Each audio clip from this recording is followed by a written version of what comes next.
एकीकडे राऊतांनी केलेले हे भ्रष्टाचाराचे आरोप खरे असतील किंवा नसतील हा चौकशीचा भाग आहे, पण इकडे राज्यातले भ्रष्टाचाराचे मोठे वाभाडे नॅशनल क्राईम रेकॉर्ड ब्युरो म्हणजेच NCRBने काढलेले आहेत। देशात महाराष्ट्र भ्रष्टाचार प्रकरणामध्ये 1 नंबरचा असल्याचा अहवाल NCRBने दिलेला आहे। याचा आढावा घेणारा हा रिपोर्ट बघूया।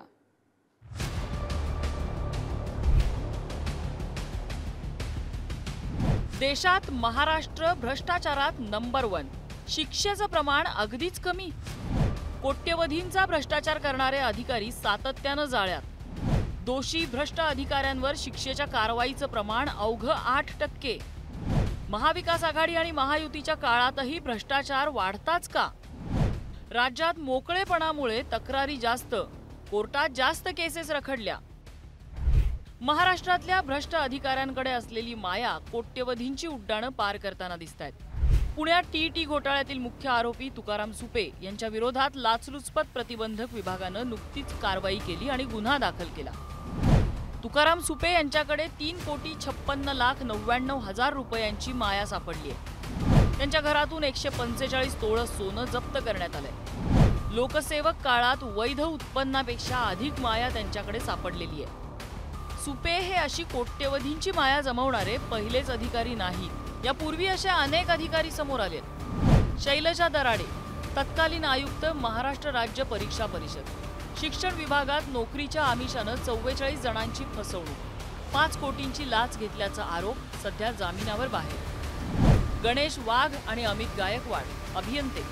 नगर जिल्ह्यातील MIDCत पाईपलाईन बदलून देण्याच्या कामात लाच, 1 कोटींची लाच मागितली। गणेश वाघच्या पुणे, संभाजीनगर आणि धुळ्याच्या घरात धाडसत्र। गणेश वाघ सध्या अटकेत आहे। किरण लोहार, शिक्षणाधिकारी, सोलापूर जिल्हा परिषद। 25,000ची लाच घेताना अटक।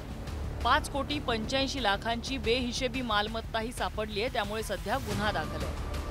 अशी भ्रष्ट अधिकाऱ्यांची मोठी यादीच असल्याचं गेल्या काही दिवसात स्पष्ट होतंय। NCRBने त्यांच्या अहवालात राज्यातल्या भ्रष्टाचाराचे वाभाडे काढलेले आहेत। देशात महाराष्ट्र भ्रष्टाचारात नंबर 1 वर असल्याचं या अहवालात स्पष्ट दिसतंय। NCRBच्या अहवालातून महाराष्ट्रातल्या भ्रष्टाचाराचे वाभाडे निघाले। 2022 मध्ये राज्यात 749 भ्रष्टाचाराचे गुन्हे नोंदवले गेले।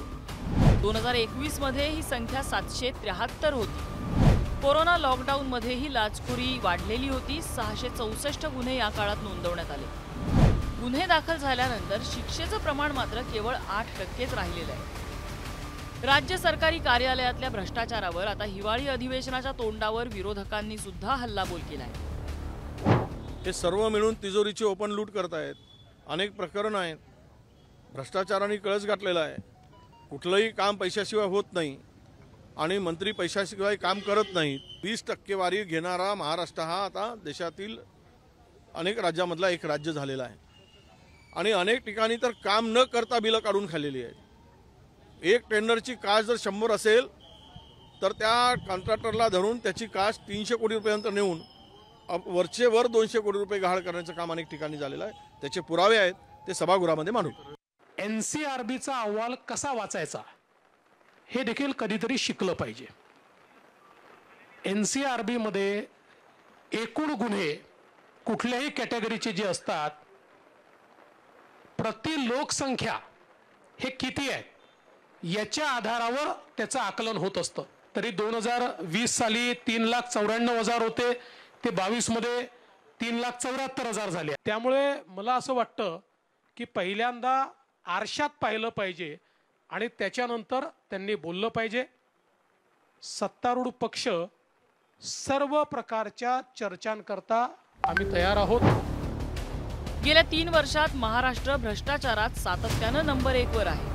महाराष्ट्रातली प्रकरणं सर्वाधिक बाहेर येण्याचीही काही कारणं आहेत। भ्रष्टाचाराच्या जास्तीत जास्त तक्रारी लाचलुचपत प्रतिबंधक विभागाकडे येतात आणि त्या विभागाचं हे मोठं यश आहे। हेल्पलाईन क्रमांक आणि प्रसिद्धीमुळे सर्वाधिक तक्रारी दाखल होतात। न्यायालयात लाचखोरीची 92% प्रकरणं अजूनही पडू नयेत। अनेकदा गृहसचिवांकडून कारवाईच्या परवानगीसाठी विलंब होतो। लाचखोर अधिकाऱ्यांसाठी फास्ट ट्रॅक कारवाईची गरज आहे। ही सगळी कारणं विचारात घेण्याची गरज असल्याचं भाजप नेते सांगतात। तक्रारदारांच्या तक्रारी न नोंदवता त्यांची बोळवण करत नाहीत, म्हणून महाराष्ट्र हा तक्रारी दाखल करून घेण्यामध्ये, गुन्हे दाखल होण्यामध्ये नंबर 1 आहे। महाराष्ट्राचा लाचलुचपत प्रतिबंधक विभाग हा कार्यक्षम आहे. त्यामुळे वडेट्टीवार साहेब थोडासा आपण अधिक अभ्यास वाढवा. तुम्ही राज्याचे विरोधी पक्षनेते आहात. आपण अशा पद्धतीचे आरोप करणं म्हणजे त्या पदाच्या आबरूचं खोबरं करणं आहे. राज्यात सरकार महाविकास आघाडीचं असो किंवा महायुतीचं, सरकारी भ्रष्टाचाराचं प्रमाण मात्र कमी होताना दिसत नाहीये. लाचखोरीच्या जास्त तक्रारी दाखल करून घेतल्या जात असतील तर पोलीस लाचलुचपत प्रतिबंधक विभागाचं कौतुकच असलं तरी भ्रष्टाचारही मोठ्या प्रमाणात असल्याचं नाकारता येणार नाही. आता या समस्येवर सत्ताधारी आणि विरोधकांनी एकत्र येऊन कठोर उपाययोजनांची गरज असल्याचं मानण्यात येत आहे. त्यातूनच भ्रष्ट राज्याची महाराष्ट्राची प्रतिमा देशात बदलता येणं शक्य होईल. नागपूरहून ओमकार वाबळे आणि संदीप साखरेसह ब्युरो रिपोर्ट, पुढारी न्यूज.